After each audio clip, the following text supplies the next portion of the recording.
Thank you so much, and I'd also like to thank GDG and Women Tech Makers for making this possible and for inviting me to share something that I learned. So I hope that you learned something today from me.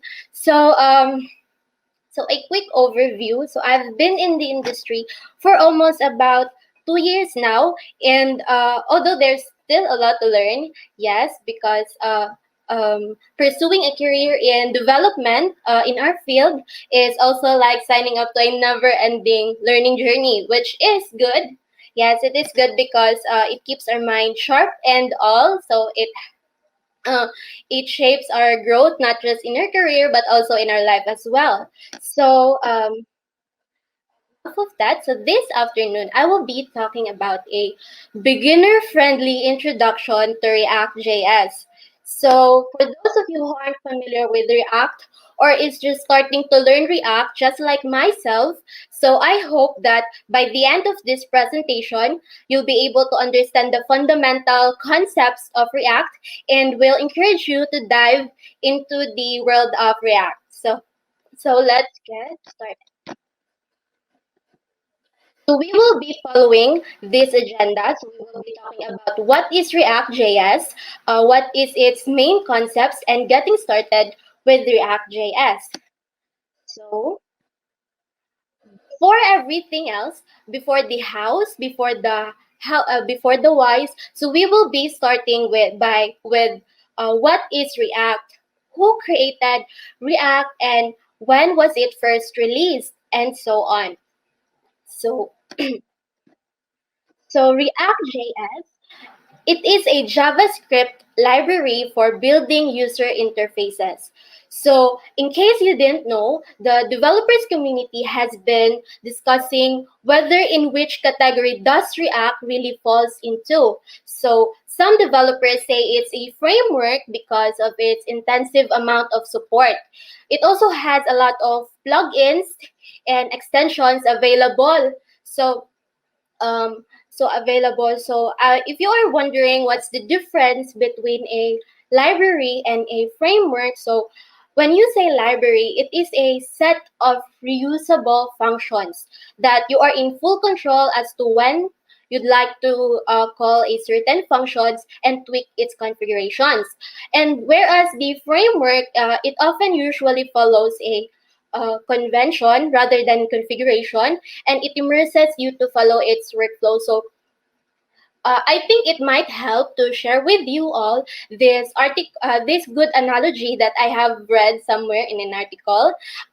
It is comparing library and framework using a cake. So let's say it is your birthday, so you want to have a cake on your birthday. So in a library perspective, you'd want to create the cake from scratch. So first thing you'll need is the ingredients. So in order to have the ingredients, you'll go into the store, purchase the ingredients you like, specific ingredients you like. So after gathering the ingredients, you get back, start the baking, which is the process. And in this case, it is the store that we consider as the library. So we go into the library, pick up some tools, pick up some functions that we'd like to use in our program, and that's how we start baking and developing the program.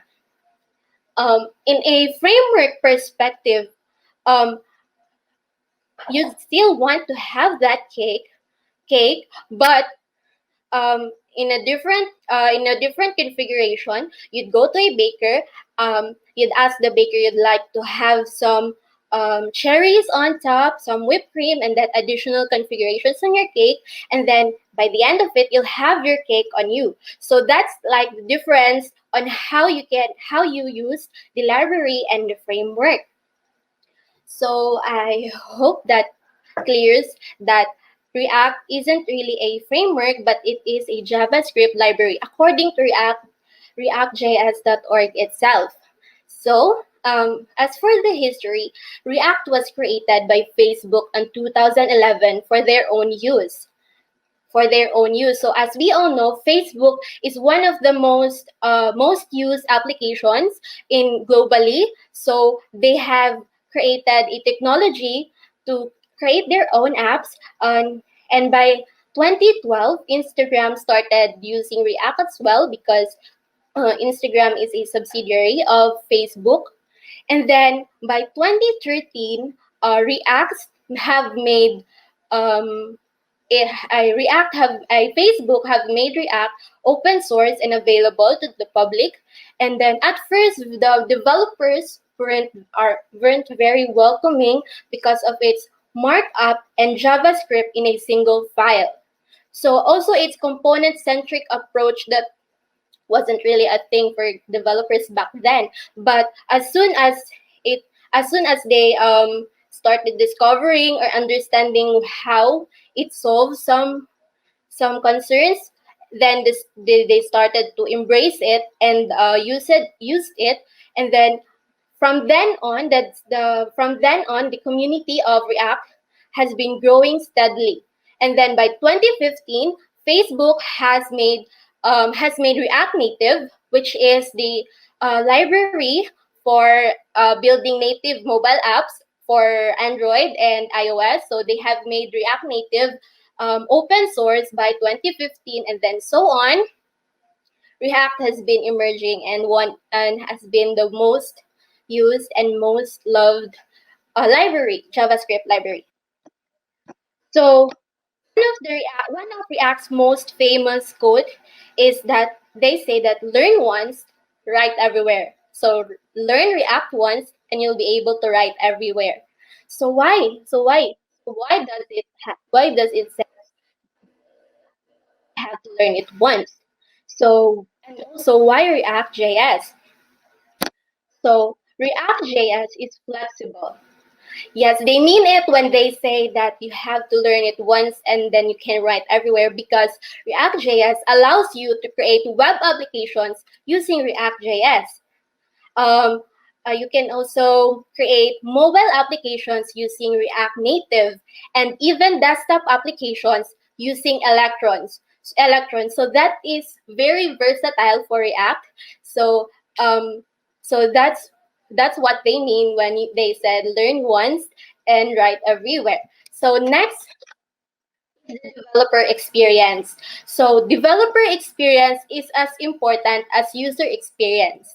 So uh, as so we might consider developers as users as well. So their experience is as vital as users. So developers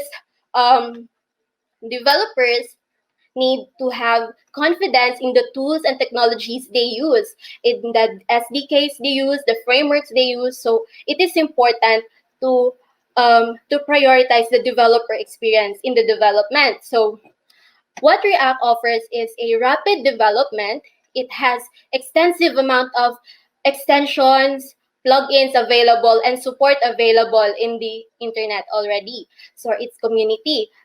It also allows you, and it also shows you how to use vanilla JavaScript in a React way. So this is one of the features of React, to merge the markup and the logic in a single file. So it also offers a Create React App package, where you can comfortably get started with React in a single line you can run on CMD. We will be talking about that more later. And then next is React has great resources. So from then on that it has been made open source by Facebook, React's community has been growing steadily. And then I can say that having great resources is really an advantage for us developers, because we get to ask questions from the community, we get to ask help, because it's not that all the time we have all the answers. So it's never wrong to ask for help, especially when you're just learning. And then it is asking help from others that helps you learn better also in your path. Next we have performance. So React also offers great performance because React uses virtual DOM instead of an actual DOM. So it minimizes the changes of an actual DOM using states. So we will be talking more about states and props and all that later on the next slides. So yeah, so to sum it up, React is flexible. It has great developer experience. It has great resources and great performance. So next, we will be talking about its main concepts. So starting off with JSX. So you might have heard or might not have heard JSX, but JSX is a JavaScript extension that gives your JavaScript code an HTML look. So an example in here is this is this declaration of an element, constant element, has a value of h1 hello world. So instead of React believes that instead of artificially separating technologies by putting the markup and the logic in a different file, so React separates concern with components. So using components that combines both, that contains both. So a component is composed of JavaScript and HTML. So and then we also have another example here.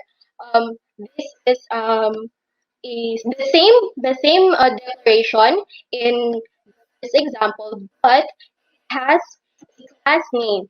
So I want you to remember when using JSX, since JSX is closer to JavaScript than HTML, it uses camel case naming convention. So that's why a simple class in the HTML attribute becomes class name with a capital N. So yes, and then next we have components and elements. So these two are the building blocks of React app. So when you say a component, it is a plain JavaScript function which takes a prop as an argument and returns a React element. So we will be talking about prop later on. And then we have an element that describes what you want to see on the screen. So an example also of an element is what we have here in the previous slide. So we declared an element named and it has the value of h1. So you might be confused between a component and an element. So a component, it returns an element, and then elements are what are components made of. So so they're not really uh, similar in ways. And then components also have types. It has a function and class component. We have an example here of a function component, function welcome, that receives an argument props that returns an element and hello world, a hello, and then the prop that is being passed on. And the second example we have here class class component. A class welcome extends React component. It renders and returns the component hello. Same thing that this first example is returning. So although our class is a bit longer than the function type, but they just return the same thing. Okay. Next, we have props and states. So you might have heard in the previous slides about props and states. So in here we have prop, a shorthand for properties. It can be used to pass data to different components. So just like what we did here in our example, so we have passed a prop argument in our welcome component. You can see, okay. States are objects that store your components data. So another point to remember are immutable. So meaning they cannot be changed. Whereas state is immutable data. So you can always update the state whenever you want to. So have here an example of props and state being used in a class component. So we have here class and React component. So we have a constructor that that has an argument for our props, and then we have declared here a state with a value object of date, new date with its new date, and then it returns uh, an h1 element, hello world, and it is with this, and then you have noticed that we enclose calling this state, calling this state here from above, we enclose it with buckets. So this is how you call variables and other logical expressions in JSX. So you enclose it with brackets, and then you can call the variables and the logical expressions inside this bracket. So next, we have basic hooks. So React hooks are inbuilt functions that allows to use state and lifecycle methods inside functional components. So it is noted here that it can be used in functional components because hooks don't work inside classes. So these hooks have um, equivalent hooks on these hooks have equivalent on the class class components, which I will be showing later. So we have here an example hooks, use state and use effect. So there are still a lot of other hooks out there, but this time for this example, I will be talking about use state and use effect only. For whenever you feel like you're confident enough to know the other hooks, and then you have mastered this use state and use effect, then I guess you'll just go and uh, learn it, because it is very important and very helpful on your applications. So useState is a new way to use the exact same capabilities that this state that provides in a class. So as you have noticed slides, we declare the state in a class component as this state. So that's the same thing with using use state in a function component. So here it declares state variable to preserve some values. So useState returns a pair of values, the current state and the function that updates it. So whatever value you put into the useState, it will be the initial value of the variable you have declared. So it has a pair of values. So we have here an example of count and set count. So whenever I use the variable count, it will always return the value that has been added here in the use state. So for this example, we have 0. Whenever I use the count, it will always return 0 unless I use the set count, which is the function that updates it. So whenever I call the set count and I put set count 1, so it updates the value from 0 to 1.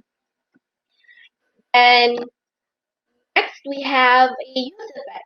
So in class components, we put side effects on into component update. So I guess you're familiar with component did mount and component did update, since it is being used by other frameworks, but it acts the same as use effect, because use effect tells React components needs to do something after render. So whenever your DOM update is done, React will remember the function that you passed on the use effect, and it will perform whatever that function you put into that after the DOM updates. So an example here is a function example. So we have here a constant count, like the example we had earlier. So count and set count use state with a value of 0. So we have called here a use effect that updates the document title to this string. So you click count times. So the value of count here, since we haven't used the set count, it will always return 0. So this um um this document that title will always be updated whenever the DOM updates has been done rendering. So I and then we started with getting started with React. So there's nothing better than actually getting your hands dirty by actually trying how these things work. So we will be proceeding with a demonstration that I have prepared for you to see how it is really used in the code. So be sharing my screen.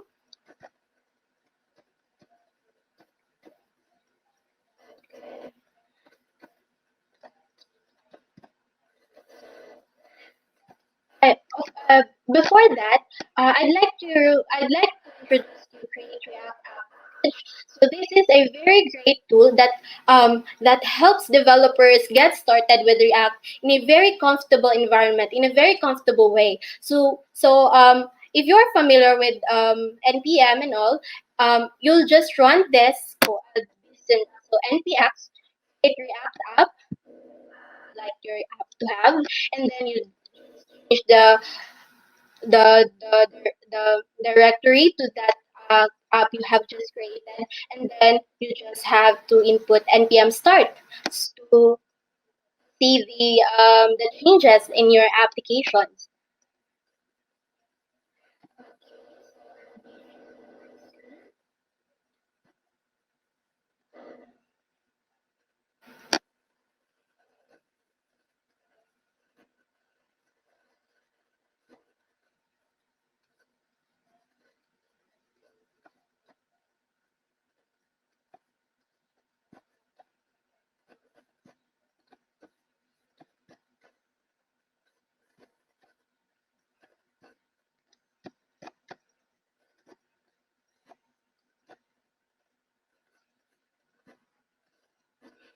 So I hope that you can see my screen now.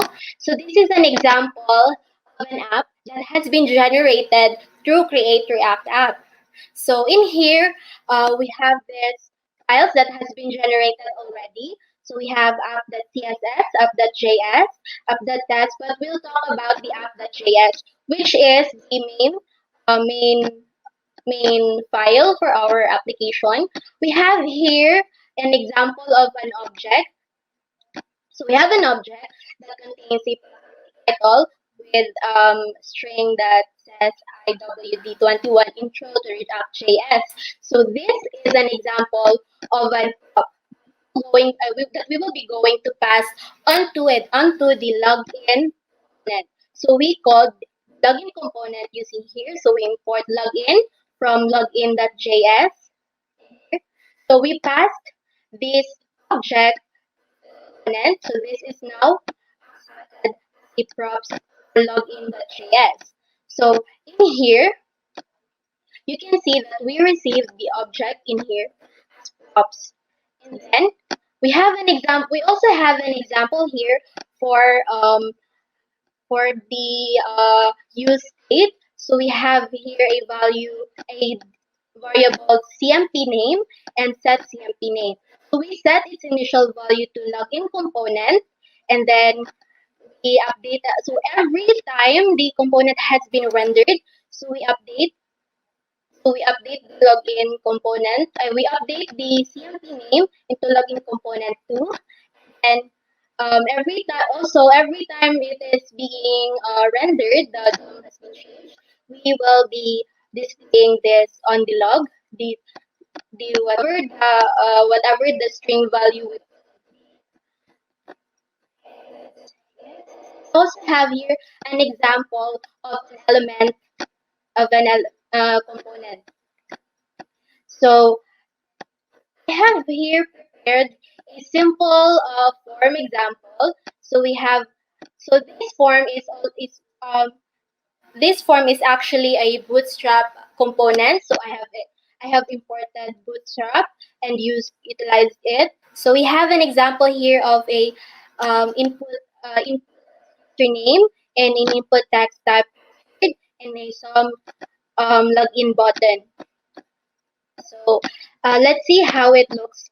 So let's see how it looks. We just added some event on submit here. So whenever we submit, so it's pretty easy to add functions on the events. That you just always remember to include it with brackets, and you can call whatever function you created in here. So that's it. So we have on submit. So whenever we click this button, we will be uh, we will be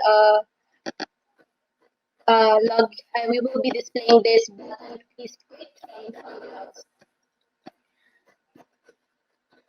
So I have here prepared the directory for the app that I have created. So we just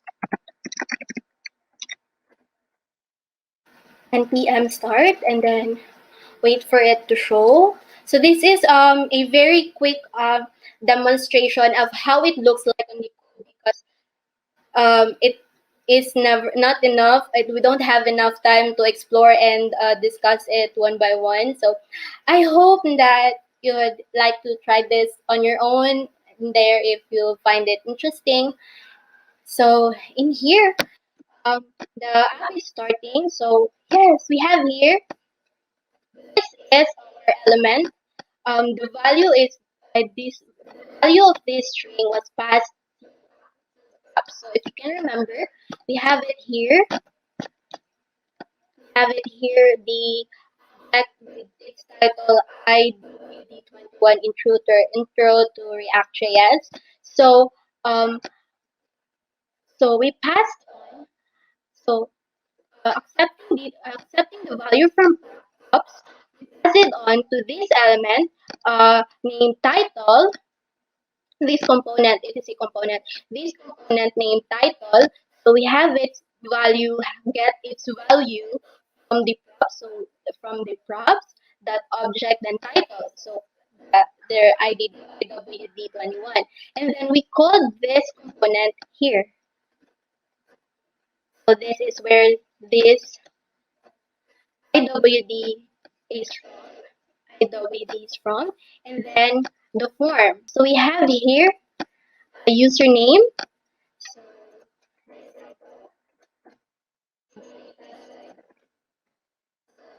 this is how you use um components. So uh, you add your properties in here, and then whenever we submit this button, we expect to have see a log on the console. That button is clicked from the component name, which is the value of our component name should be this login component too, because we updated it when the DOM updates.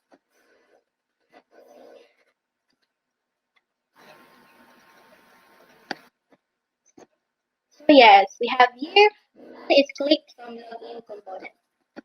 So I hope you've had a glimpse of how it is used in this code. And yeah, so return to my screen.